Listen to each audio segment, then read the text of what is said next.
बंगाल चुनाव से पहले प्रधानमंत्री नरेंद्र मोदी ने पश्चिम बंगाल की तृणमूल कांग्रेस सरकार पर जमकर निशाना साधा है। प्रधानमंत्री ने कहा है कि 15 साल का तृणमूल कांग्रेस का शासन महाजंगल राज था।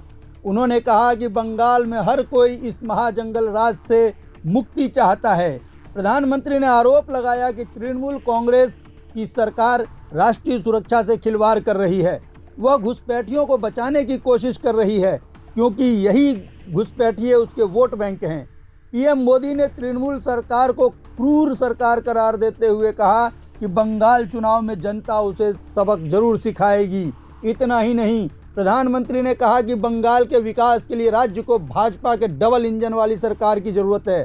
प्रधानमंत्री नरेंद्र मोदी हावड़ा जिले के सिंगूर में एक रैली को संबोधित कर रहे थे, जिसने पश्चिम बंगाल में 34 साल तक शासन करने वाले वाम दलों की सत्ता हिला दी थी।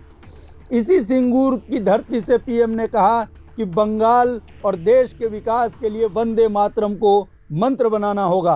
पीएम ने कहा कि ममता बनर्जी की तृणमूल कांग्रेस केंद्र की यूपीए सरकार का हिस्सा थी, लेकिन जब तक वह सरकार में रही तब तक बांग्ला भाषा को शास्त्रीय भाषा का दर्जा नहीं दिया गया।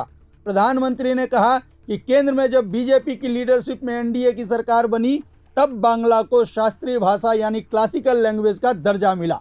प्रधानमंत्री ने कहा कि वह बंगाल की जनता की सेवा करना चाहते हैं, लेकिन यहाँ की टीएमसी सरकार केंद्र सरकार की योजनाओं का लाभ लोगों तक नहीं पहुँचने दे रही। केंद्र की योजनाओं को ममता बनर्जी की सरकार रोक रही है ताकि उसका लाभ लोगों तक न पहुंच सके।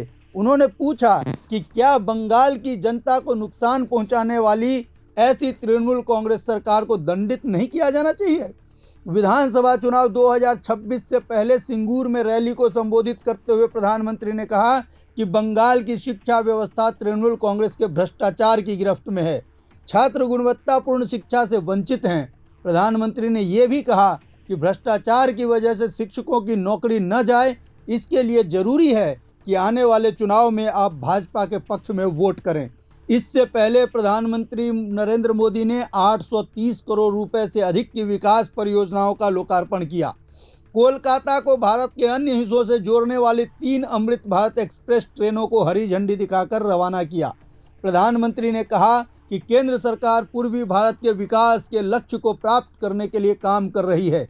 830 करोड़ रुपए से अधिक की विकास परियोजना का लोकार्पण करने के बाद प्रधानमंत्री नरेंद्र मोदी ने कहा कि सभी केंद्रीय परियोजनाएं पश्चिम बंगाल के विकास में तेजी लाएंगी। इस अवसर पर प्रधानमंत्री कार्यालय से एक बयान जारी किया गया, जिसमें कहा गया कि प्रधानमंत्री ने हुगली जिले के बालागढ़ में अंतर्देशीय जल परिवहन टर्मिनल और एक रोड ओवरब्रिज समेत विस्तारित पोर्ट गेट सिस्टम की आधारशिला रखी।